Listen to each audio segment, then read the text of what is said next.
उड़ीसा के पुरी में भगवान सूर्य को समर्पित ये है कोणार्क मंदिर। कोणार्क शब्द कोण और अर्क शब्दों से मिलकर बना है। कोण यानी कोना या किनारा और अर्क का अर्थ है सूर्य। इसका मतलब हुआ सूर्य का किनारा। उड़ीसा राज्य में ये इकलौता ऐसा ऐतिहासिक स्मारक है जिसे 1984 में यूनेस्को वर्ल्ड हेरिटेज साइट में शामिल किया गया।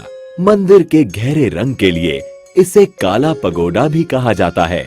इतिहासकार मानते हैं कि ये मंदिर 750 से भी ज्यादा साल पुराना है, जिसका निर्माण 1250 ईस्वी में गंग वंश के राजा नरसिंह देव प्रथम द्वारा कराया गया था।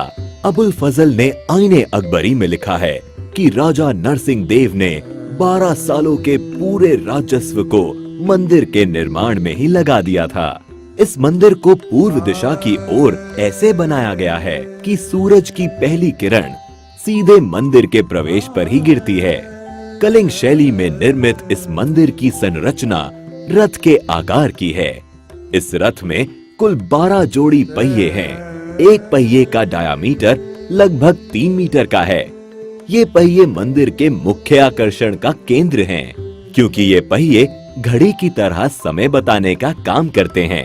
इसलिए इन पहियों को धूप घड़ी भी कहा जाता है। इन पहियों को आप इंडियन करेंसीज पर भी देख सकते हैं। इसके साथ ही इस रथ में 7 घोड़े भी हैं, जिनको सप्ताह के 7 दिनों का प्रतीक माना जाता है। प्रवेश द्वार पर एक और चीज है जो सबका ध्यान आकर्षित करती है, और वो है द्वार के दोनों तरफ बनी ये मूर्तियाँ।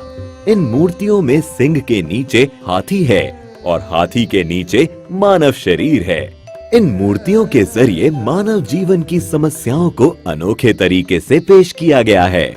यहाँ सिंह गर्व का प्रतीक है, जबकि हाथी संपत्ति का। यहाँ ये बताने की कोशिश की गई है कि गर्व और संपत्ति मानव का विनाश कर देते हैं।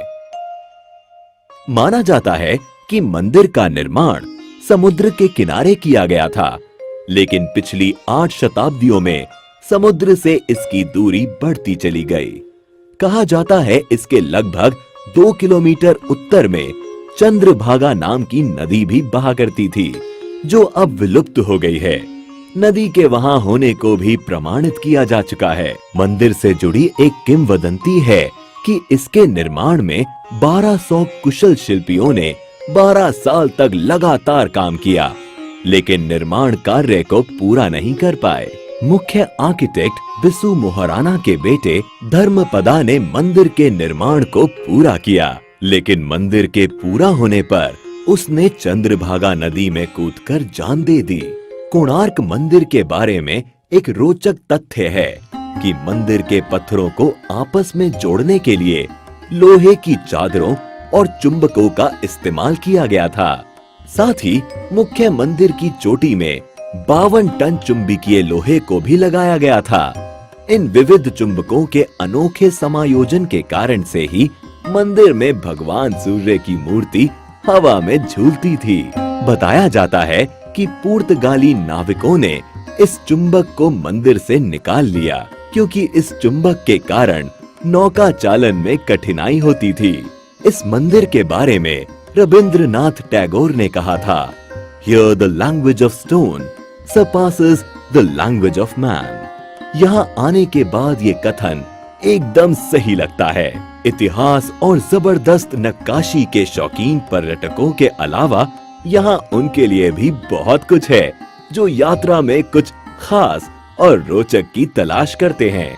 साथ ही आप चाहें तो यहाँ होने वाले कोणार्क डांस फेस्टिवल का भी लुत्फ दिसंबर के महीने में आकर उठा सकते हैं।